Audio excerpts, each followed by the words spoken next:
All right, welcome back to the Real Impact Show. Don, how you doing today?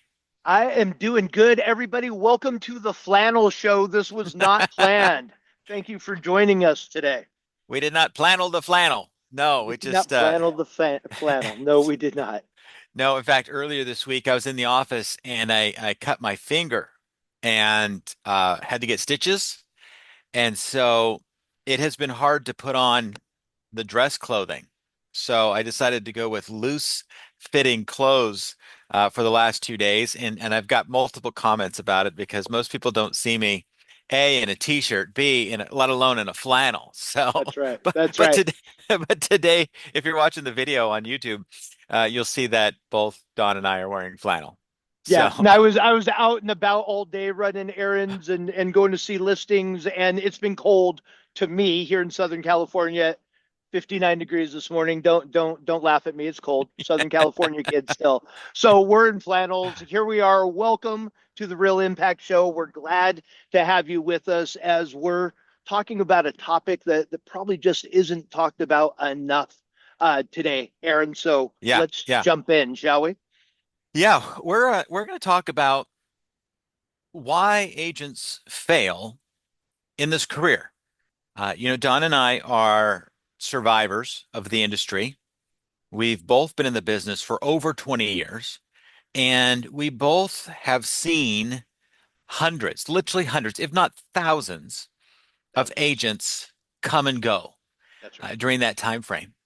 And on one sense, uh, we're kind of expect it now because we're kind of been in the industry a long time, so we're kind of a little hard-hearted about it. But on the other side, we don't want anybody to fail. And so we thought we would talk about it because we do have compassion because we see people get into this industry.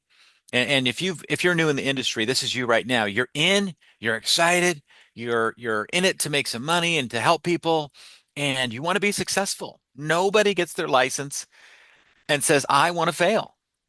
I mean, you don't put the time, you don't put the effort, you don't go through the classes and take the tests just so you can fail. That's right. And what's the stat, Aaron? Somewhere I keep hearing 87%. I always has. It's got to be closer to 90%, I would imagine now, are out of the business within the first 5 years of Yeah. obtaining their license. Yeah, it's north of 90%. Incredible. I mean, Incredible. so if we have 100 listeners to our show and they're all And licenses, right. Well, or wow. more. As of this morning, I heard a number that NAR, National Association of Realtors, has 1.5 million Mm, members. So 87% are out of the business, 90% are out in 5 years. We still have 1.5 million members, and half of them don't do a transaction.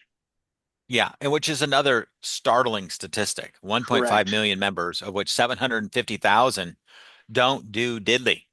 Don't do diddly. Yeah, shout out to Bam and Byron Lazine. He was talking about that this morning, and it's true. It's something that we've dealt with, seen firsthand with the hundreds of agents, again, if not thousands, that we've recruited over the years. They get the playbook, they get the same training, and some do, and most don't. Yeah. Stay in the business more than 5 years. Yeah. And so we thought we would unravel some of that mystery as to Yes. why people fail in this business. Because we see it, we see the pattern. We can almost tell you definitively after working with somebody for even a day or 2 days whether or not they're going to do well in this business. And it is what it is. We can see it and spot it from a mile away. Yeah. So we just wanted to give this information out there to you so that if you're new, if you're in this business and you want to succeed, that A, you can recognize some of these patterns in your own life and you can say, I don't want to be that guy. I don't want to be that gal. I want to be successful. So hopefully by the end of today, when you listen to all of these reasons in this conversation, you will have a clear pathway for how you can be successful in this business. And it's basically going to be by avoiding all these things. Okay, just do the opposite. Just do the opposite. So, and we could do a whole show on that, but the reality is most of you aren't going to go do it. So we're going to talk about what you're not going to do, all that kind of stuff. Anyways, so we want you to be successful. That's right. That's right. And really the first thing when we decided, Aaron, and says, this is the topic I want to talk about. Here are the reasons. The first thing that came up, Aaron, as a kid, as a teenager, as a young man growing up, me and my friends had this thing, the C word. We were trying to stay away from it for a while.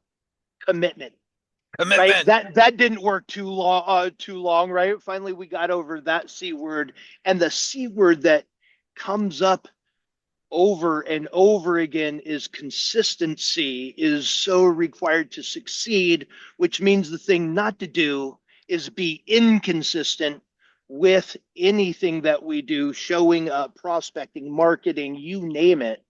The inconsistency is what I see right off the bat. Of those that show up, I would Mhm. say showing up is half the battle. Of them, the inconsistency of the actions is just a killer for Yeah. a career in real estate. Yeah. And those three things right there, right? Agents that fail don't show up, right? Your company that you work for should have regular meetings, regular accountability, regular training.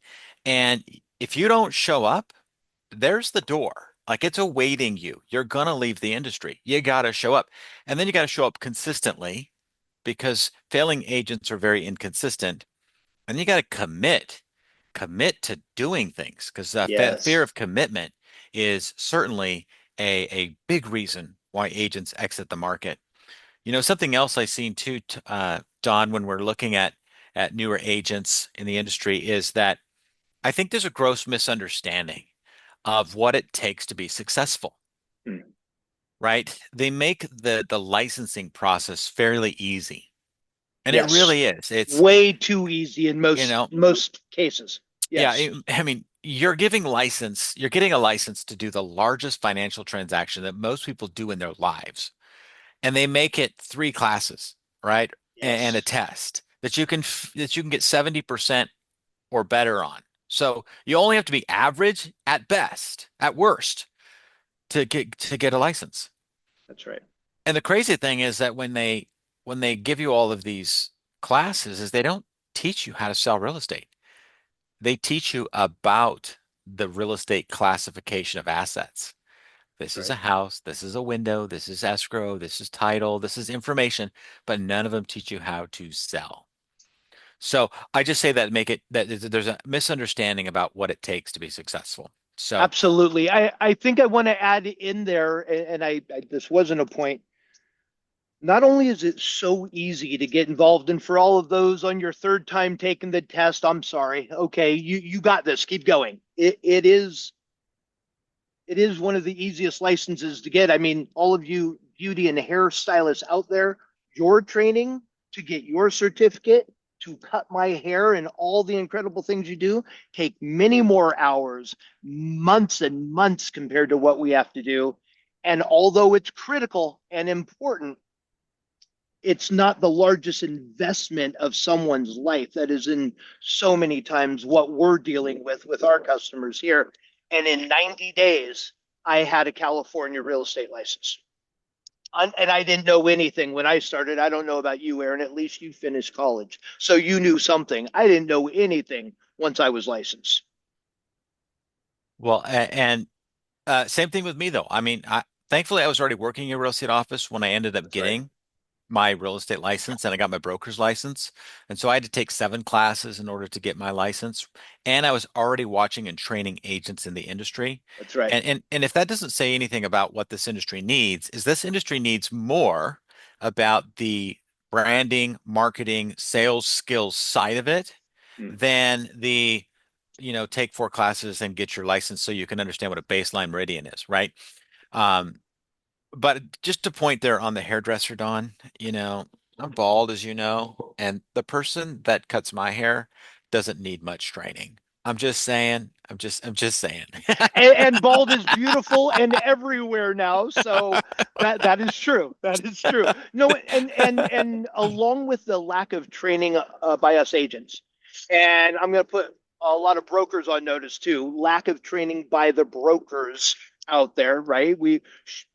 I get to work with one of the greatest coaches in the industry, and Tom.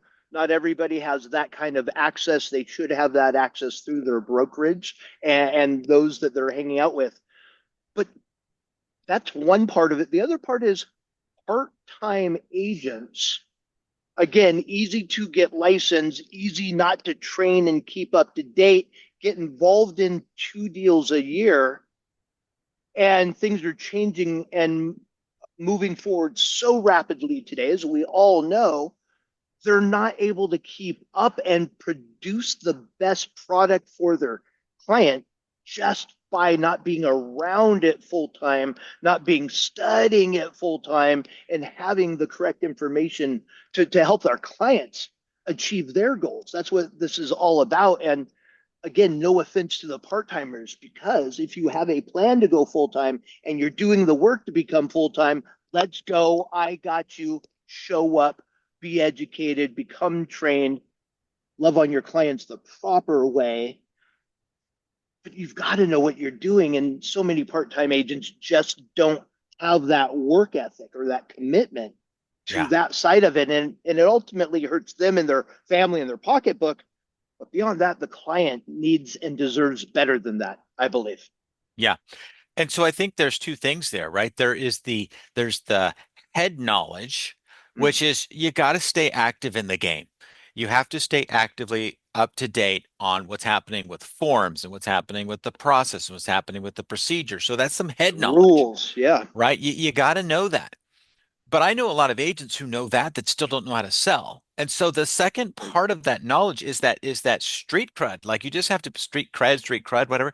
You got to be able to just know how to put your your I can't think of the word. My brain is Communication frozen. hat on.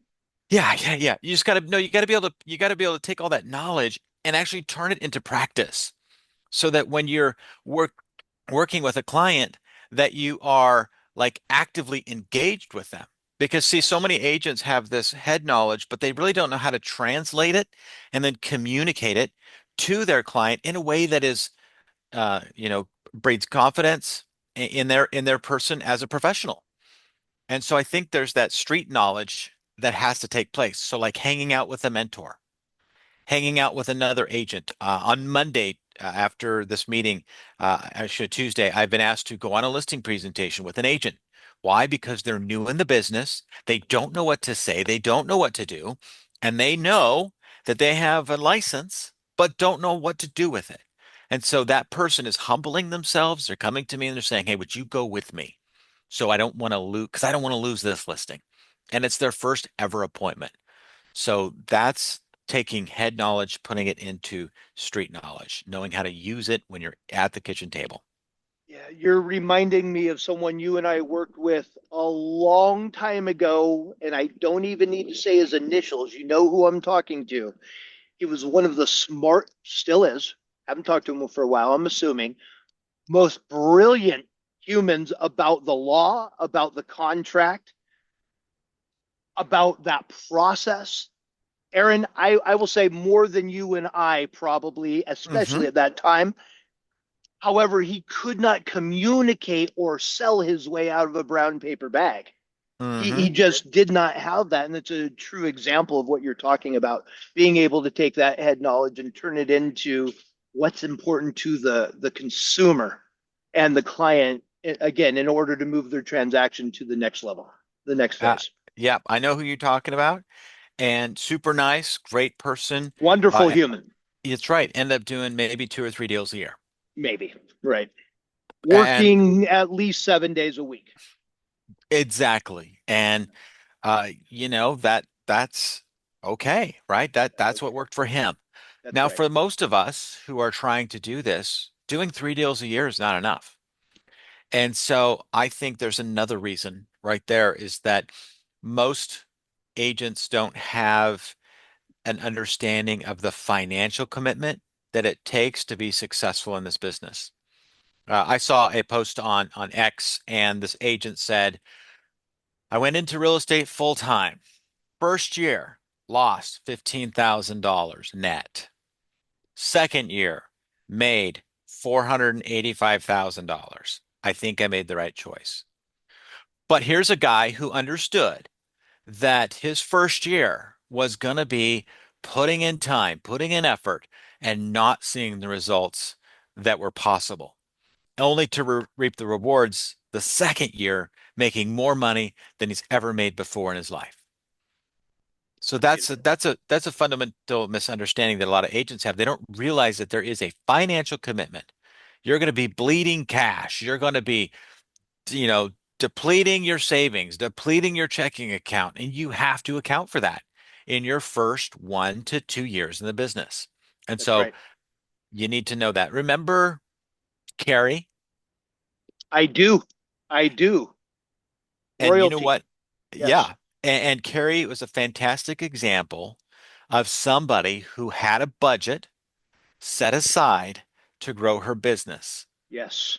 And she met with, Yes. in fact, Dawn and I both knew her. She met with probably both of us because she was excited. And she says, this is what I have in the bank. This is how long I can go. This is when I need to generate business. And she What do I followed the need to plan. do between now and then? And she followed Yes, the plan. That's right. yes, She yes. So put her spin on it, her twist on it, and it worked for her and her personality, and it's still working today. it is. Yeah. Yeah, that's amazing. You know,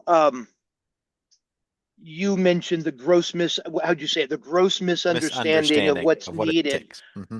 what it takes. I really think this is a great opportunity to, especially guys, if this is resonating with you, if we're talking to you, right? If you're the agent, I've been in it a year. Do I put in another year or two? Do I really make this happen? Yes, yes, you must. But the understanding of the numbers required also, and you hear me talking about the numbers all the time. We've talked about the numbers forever. The number of people that we actually need to be in touch with on a regular basis.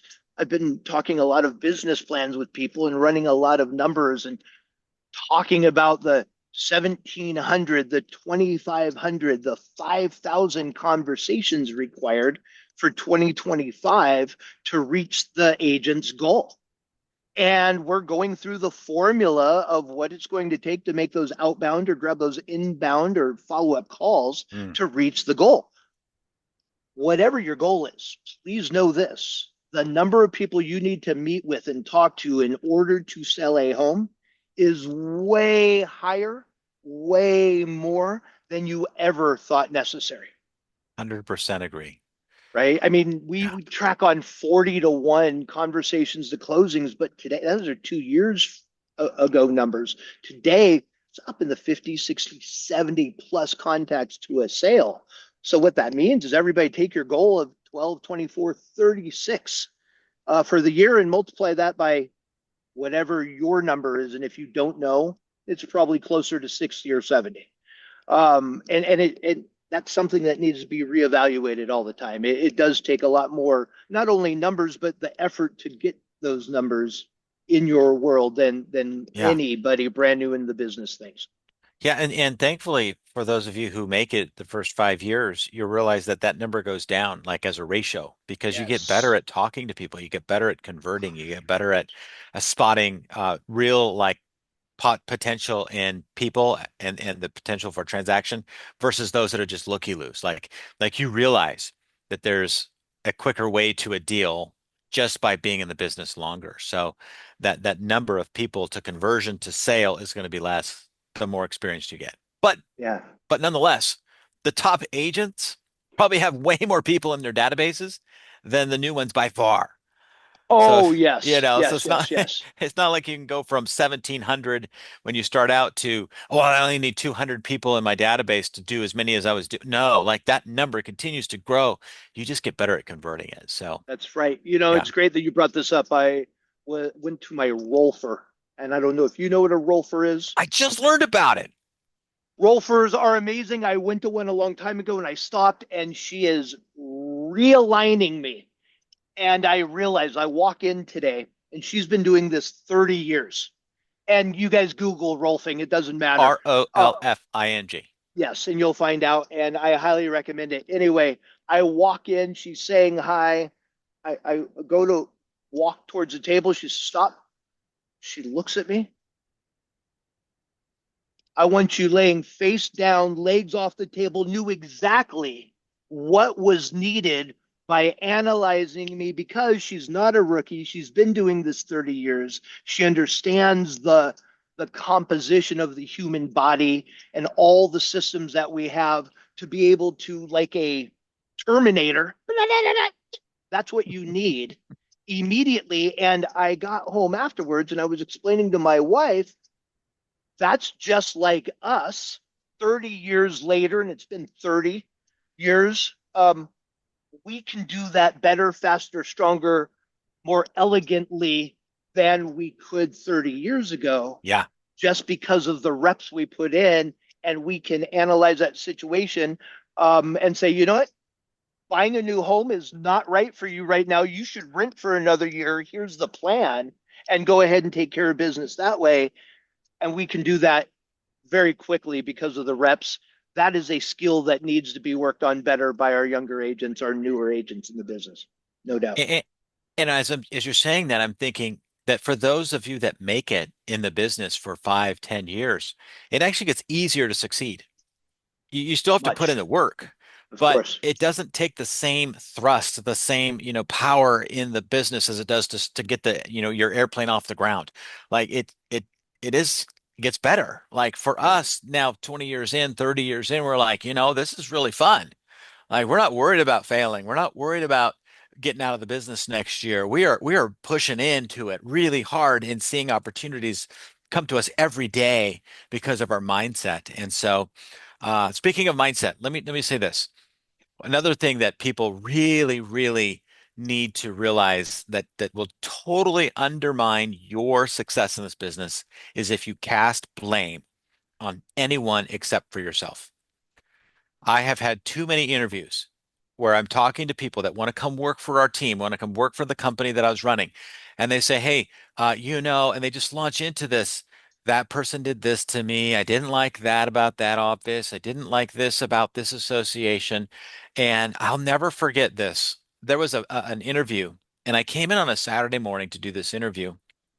And the guy walks in, and he is wearing jeans that are worn, not clean, old tennis shoes, a loose fitting, not well fitting polo shirt. And he walks in and sits down and just kind of, you know, dumps himself into the chair and starts talking about how everybody else has caused him to fail.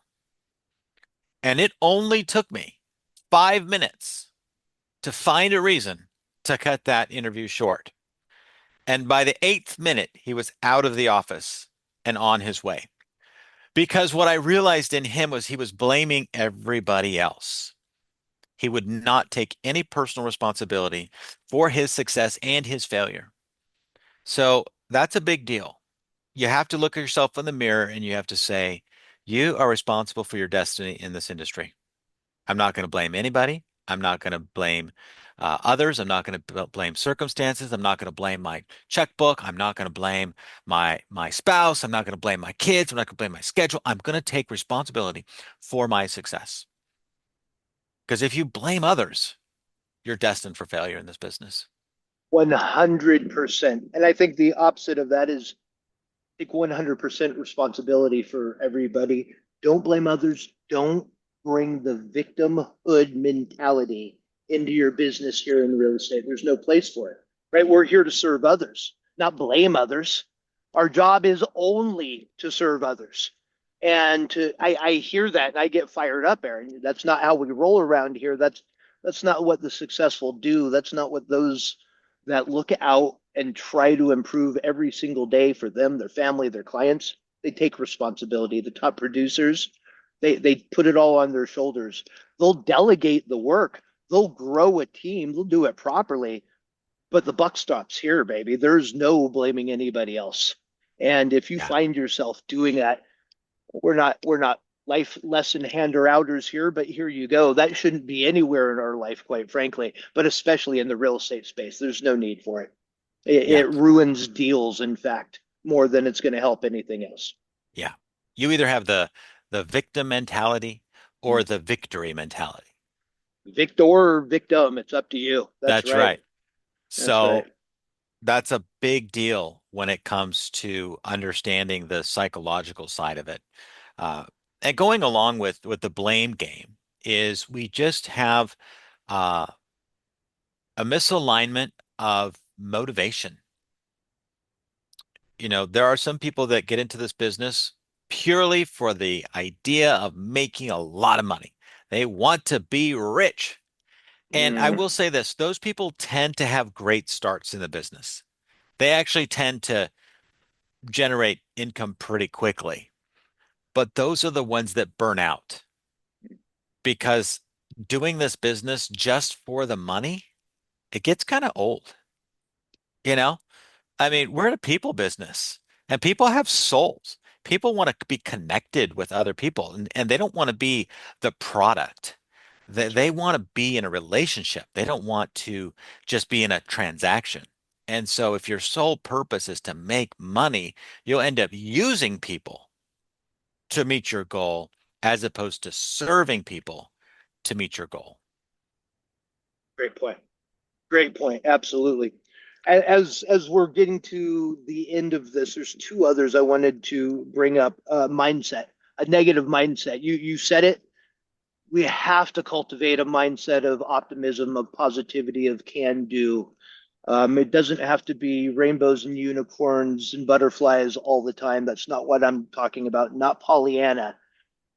A positive mindset, though. And so, what does that mean? What are you spending your time reading, watching? What are Mm, you listening to? Who are you hanging out with? What are you thinking about? What are you writing about? What are you saying to yourself when you talk to yourself? All of this has to do with the mindset that we develop. And there's many books out there on this subject. There's many of us coaches out there to help you cultivate this, and we all know how to do it, right? We all know what we can do to feel better, to think better. Um, can you absolutely have a horrible mindset and sell some houses? Yes. Can you have a horrible mindset and make some money? You sure can. You can even have a horrible mindset and help some clients for a short period of time. It just is not sustainable. If that's what we need to get the flywheel going, then let's go. We have to take action with where we are now and continue to chip away at building that mindset. So you're putting your armor on every single day because this crazy business, this crazy, beautiful, wonderful business will get to us if we allow it. And if we have that negative mindset, it'll affect us much faster and much deeper. yeah. Um, which leads me to my last point, and then I'll let you close it up. CANI, CANI, constant and never ending improvement. We are constantly learning, we are constantly evolving, are constantly finding out how else we can level up in all areas for our business, our lives, and our clients. And once we stop learning, we start dying, I believe. And that is something else that I see all the top producers do and all the bottom producers not do. Hmm. And if you're looking for the fastest way out of the business, stop growing, stop Yeah. learning, stop listening, stop doing. It'll take care of itself. Yeah. Yeah.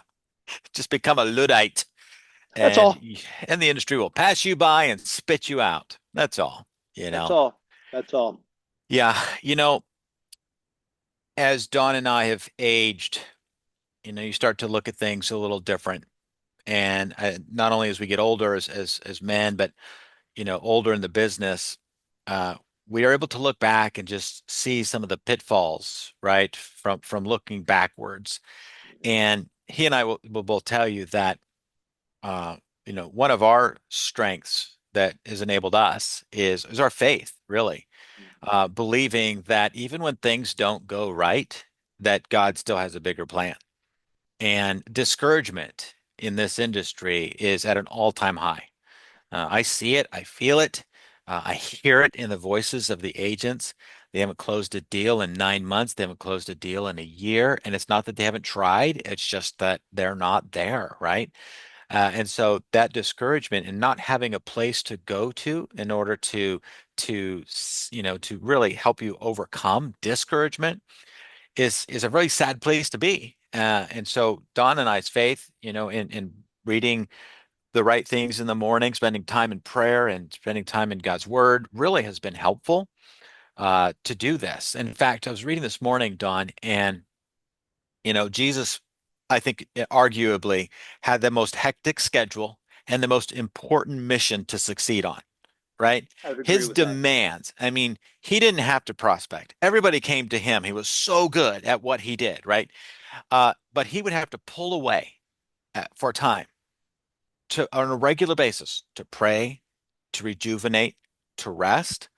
I think our problem as humans is really we rest too much. We get lazy. We don't show up. We don't do the work, right? But he had so much work to do and was so engaged. And so this, what I read this morning was really cool. After having a time of rest, he came back down the mountain and he saw the crowd of people talking. And there was a bit of a banter going on between the leaders and the people. And it says, and he saw them debating and he ran to them. Like he ran to the conversation, right? And then he healed a child, right? Um, but how cool is that, right? When you're in the right mindset, when you have the right people around you, when you have the right foundation of faith, when you have the right team and you have the right people in your database, like you see things happening and you literally are charged by that and you run to the opportunity. So And good. right, so thankful that through the years we've had those opportunities here between the friendship Don and I have and between the agents that we get to coach and train, because we see opportunity all around us. And that's just part of our mindset. So that's kind of where I want to close today is just to encourage you right now. If you've made it this far, we know you want help. We know you want to do good things in the world of real estate. We know you want to make an impact. And if something has resonated with you, we encourage you to share this podcast or this video if you're watching it on YouTube. We encourage you to follow us on Instagram, to follow us on X, to follow us on YouTube, to subscribe, because we want to bring value to you. And in doing that is because we want you to succeed. And we want to hear from you. Because if you need encouragement today, guess what? We want to be able to help you. But we don't know if you need help if you don't reach out. So comment, like, subscribe. Let us know how this meant something to you today so that we can help others improve in this industry. Don, anything you want to add here before we say adios? Time to go to work, everybody. No more talking. It's time to put these thoughts into action. Take one idea from today, put it in play. Let us know how it worked, what you need, how we can support you. And guess what? Let's go and do it again tomorrow. Until next time, be great. We appreciate your time. We know it's valuable. You have a lot of options out here in the world of podcast and video. We appreciate your attention and want the best for you. Go make it happen. God bless. Have a great time, everybody. This episode brought to you by the Flannel Panel. Have a great day.